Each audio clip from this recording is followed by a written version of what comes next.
ইমাম নববী রাহিমাহুল্লাহ আল মিনহাজ শরহ মুসলিম ইবনুল হাজ্জাজে কাজী আয়াজ রাহিমাহুল্লাহর বরাত উল্লেখ করেন আন্নাহু শাখসুন বিআইনিহি ইবতালা আল্লাহু বিহি ইবাদাহু ওয়া আকদারাহু আলা আশিয়া'a من مقدورات الله سبحانه وتعالى من إحياء الميت الذي يقتله ومن ظهور زهرة الدنيا والخصب معه وجنته وناره ونهريه واتباع كنوز الأرض له وأمره السماء أن تمطر فتمطر والأرض أن تنبت فتنبت فكل ذلك بقدرة الله تعالى ومشيئته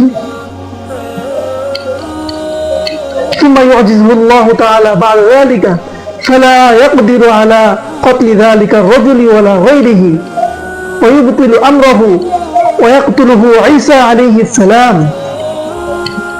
ثم يثبت الله الذين آمنوا ইমাম নববী রাহিমাহুল্লাহ কাজী আয়াজ রাহিমাহুল্লাহর বরাত উল্লেখ করেন যে দাজ্জাল একজন মানুষ, স্বাভাবিক মানুষ।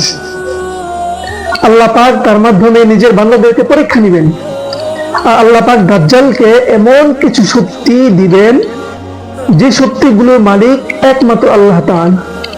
অর্থাৎ দাজ্জাল যাকে হত্যা করবে সে তাকে জীবিত করতে পারবে। এমনি ভাবে দুনিয়ার চাকচিক্য প্রকাশিত হওয়া দাজ্জালের হাত ধরে এবং দুনিয়ার জমিন উর্বর হওয়া দাজ্জালের নির্দেশে, দাজ্জালের এক হাতে জান্নাত এক হাতে জাহান্নাম থাকা, তার পিছনে পিছনে বড় বড় নদী নালা ঘোরাফেরা করা, এমনিভাবে দুনিয়ার গোপন খনিজ সম্পদগুলো দাজ্জালের পিছনে পিছনে ছুটে চলা। এমনিভাবে দাজ্জাল আকাশকে নির্দেশ করবে পানি দিতে, আসি বৃষ্টি বর্ষণ শুরু করবে, জমিনকে উৎপন্ন করার নির্দেশ দিবে আর জমির ফসল উৎপন্ন শুরু করবে। সবগুলো আল্লাহ পাকের ইচ্ছায় এবং আল্লাহ পাকের ক্ষমতা বলেই সম্ভব।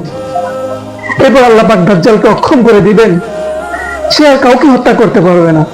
এমনকি প্রথমবার যাকে সে হত্যা করে জীবিত করেছিল তাকেও সে হত্যা করতে পারবে না।